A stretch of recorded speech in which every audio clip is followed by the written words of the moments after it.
Qon chiqish bilan tahorat sunish. Savol. Assalomu alaykum. Pichoq kesib o'tish yoki bir narsa kirib ketish yoki jarohatlarni siqish orqali qon chiqsa tahorat sunamdi? Javob. Va alaykum assalom va rahmatullohi va barakatuhu. Barliq hamd sanolar Janobi Allohga bo'lsin. Durud va salomlar payg'ambarimizga, u zotning oila tavobatlariga, ashablariga va u zotga toki qiyomatgacha ergashganlarga bo'lsin. Qon va boshqa narsalar badandan chiqib oqsa, ondan tahoratni sundiradi. Oqmasa sundurmaydi. Imom Zufar rahmatullohi alayh odatdagi nijosat chiqadigan joylarga o'xshatib qon chiqsa, oqmasimi tahorat sunudi deb qaragan. Ozg'ini qon chiqsa tahorat sunudi degan qarash Mujohiddan rivoyat qilingandir. Oqqan qonning tahorat sundirdiganligi Imom Abu Hanifa, Abu Yusuf, Muhammad, Ahmad ibn Hanbal va Ishoq ibn Rahuvay qatorliq imomlarning qarshidir. Ular bu dalillarga tayangandir. Hisham otasi Urvadan rivoyat qiladi-ki, Aisha radhiyallohu anha mundaq degan. Abu Hubayshning qizi Fatima payg'ambar sallallohu alayhi va sallamning yoniga kelib, "Ey Allohning elchisi, men istihoza bo'lib poklanolmayapman. Namozni tashlamdim" dedi. Rasululloh sallallohu alayhi va sallam, "Yo'q, u degan tumurdan chiqqan qon, hayz emas.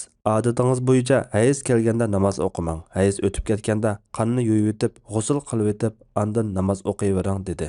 Hisham dediki, atam yana andın bir hayızning vaqti kelguchilik har namoz uchun bir qatim tahorat eling degan. Bu hadisdagi andın bir hayızning vaqti kelguchilik har namoz uchun bir qatim tahorat eling degan ibora Urvaning so'zi bo'lmasdan Rasululloh sallallohu alayhi va sallamning so'zi ekanligi muayyanlashidi. Imom Tirmizi shuni sahih degandir. Bu hadisni Hanafi mazhab olimlari mundaq dalil qilgan. Bu hadis tahoratning so'nishiga qonning tomiridan chiqishini sabab qilib ko'rsatgan. Badandan chiqqan qonli bo'ladigan, u tomirdan chiqmay qolmaydi. Chunki tomirlar badandagi qon oqadigan joylardir.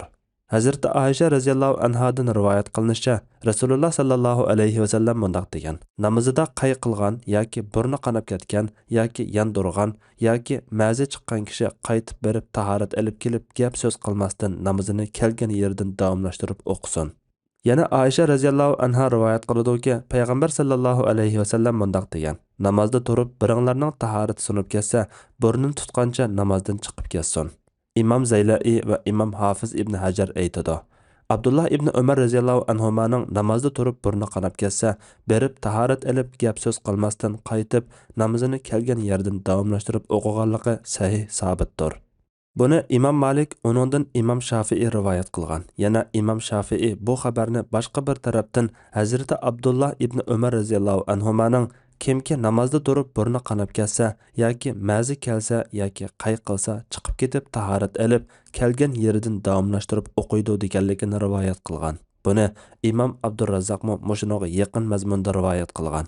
Yana Imom Malik Said ibn Musayyibning namoz o'qiyotganda burni qanab ketganda Hazrati Ummu Salama radhiyallohu anhaning hujrasiga kirib tahorat olib qaytib berib namozini davomlashtirganligini rivoyat qilgan. Yana Abdurrazzaq Ali radhiyallohu anhuning biringlardan bir narsa sodir bo'lsa yoki burni qanisa yoki qay qilsa ketib tahorat olib kelgan yeridan davomlashtirsin. Gap so'z qilgan bo'lsa yangi boshdan boshlab o'qiydi. Bo'lmasa burun o'qig'ini hisob bo'ladi deganligini bir qancha yo'ldan rivoyat qilgan. Bu rivoyatning sanadi sahihdir.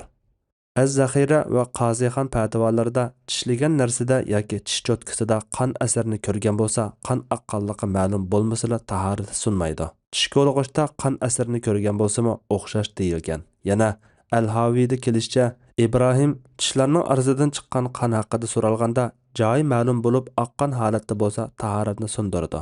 Ham u najis bo'ladi. Qayerdan chiqqanligini bilmasa, tukurik bilan chiqqan bo'lsa, qaysi ko'p bo'lsa shu hisob bo'ladi degan.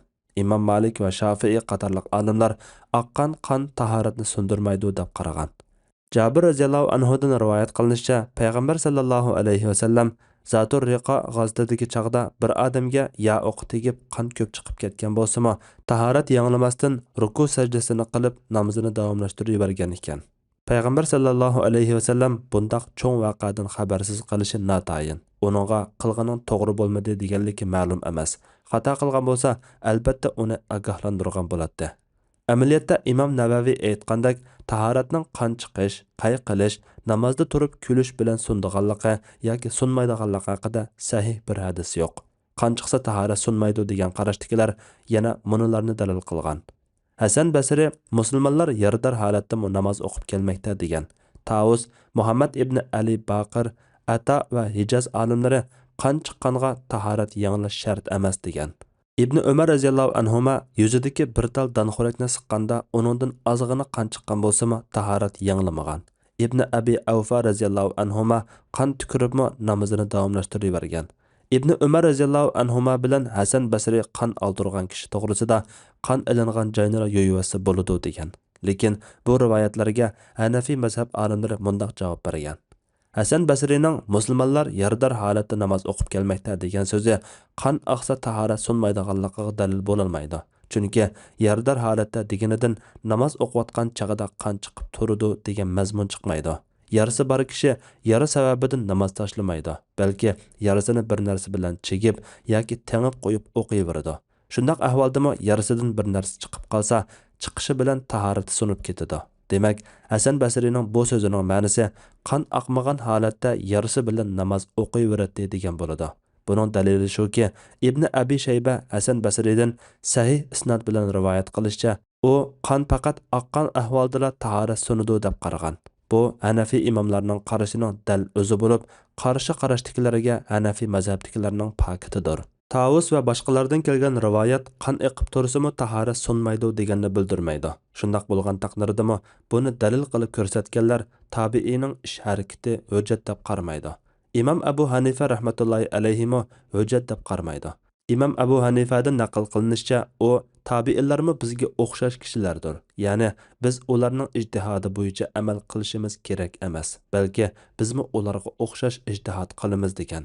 İbn Umar radhiyallohu anhuma yuzidagi bir tal donxo'rakni siqqanda uningdan ozg'ina qon chiqqan bo'lsa-mu tahorat yanglamagan degan rivoyat bo'lsa, bu Hanafi mazhabidagi olimlarning dalilidir. Chunki ular kitoblarda siqib chiqarilgan qon bilan tahorat sunmaydi. Tahorat sunish chiqarib o'tilgan qon bilan emas, chiqqan qon bilan bo'ladi deb muayyanlashtirgandir.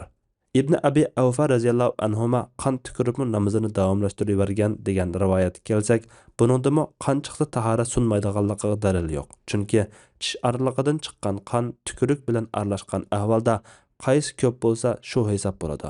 Bu rivoyatda ravi qaysisining ko'pligi ustida to'xtalmagan. İbn Umar radhiyallohu anhuma bilan Hasan Basri qon oldirgan kishi to'g'risida qon olgan joyini yuvasi bo'ladi degan. Bu rivoyatmi Hanafi mazhab qarshiga taqashmaydi. Chunki sahobalardan Ibn Abbas, Ali, Abdullah ibn Amr radhiyallohu anhular qon oldirgan kishi yuyinishi lozim deb qaragandir. Aisha radhiyallohu anha buni Rasululloh sallallohu alayhi vasallamdan yaxshi sanatlar bilan rivoyat qilgandir.